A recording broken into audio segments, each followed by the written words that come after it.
আজকে আমি শেখাবো কিভাবে ত্রিপল কুশর করতে হয়।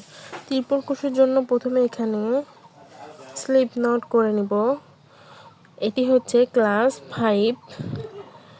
সবগুলো ক্লাস করে নেবেন, ইনশাআল্লাহ আপনারা সব কিছু শিখতে পারবেন। প্রথমে এখানে চেইন করে নিব, এভাবে চেইন করে নিব। এই তো 1 2 3, আমি এখানে গুনে গুনে করতেছি, বেশ কয়েকটি চেন করে নিয়েছি। এই তো আমার চেন করা হয়ে গেল। তারপর আমি এখানে ট্রিপল ক্রোশেট যেহেতু করব, আমাকে হুকের সাথে দুবার করে সুতা পেঁচিয়ে নিতে হবে। দুবার করে সুতা পেঁচিয়ে নিয়ে নেক্সট চেনে এখানে আমাকে 3 বার সুতা বের করে দিতে হবে। এখানে 3 বার, এভাবে একবার,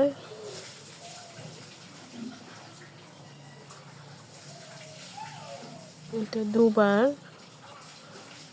3 বার, এভাবে 3 বার সুতা বের করে দিতে হবে। আমি আরেকটু কাছ থেকে দেখাচ্ছি। এভাবে দুবার সুতা পেঁচিয়ে নিয়ে এই তো তার নেক্সট চেনে এভাবে সুতা বের করে এনে একবার, দুবার, 3 বার করে সুতা বের করে দিতে হবে।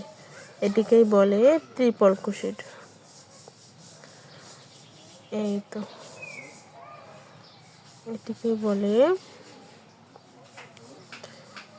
Triple crochet. এভাবে 3 বার করে সুতা বের করে এনে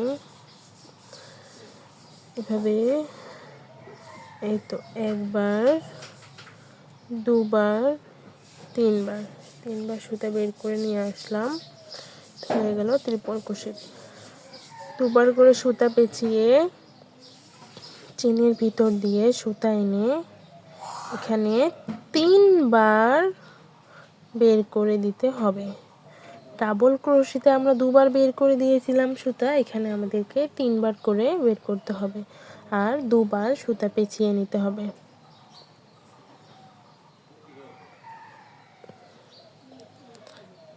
1 2 3, এভাবে পুরোটা করে নেব। এই তো আমার ট্রিপল ক্রোশেট করা হয়ে গেল। প্রত্যেকটা কাজ শেষের পর এখানে এক্সট্রা একটি চেন করে কাজটি শেষ করবেন, নয়তো সুতা সব খুলে বের হয়ে যাবে। এই তো ট্রিপল ক্রোশেট, ট্রিপল ক্রোশেটটা এরকমই হবে।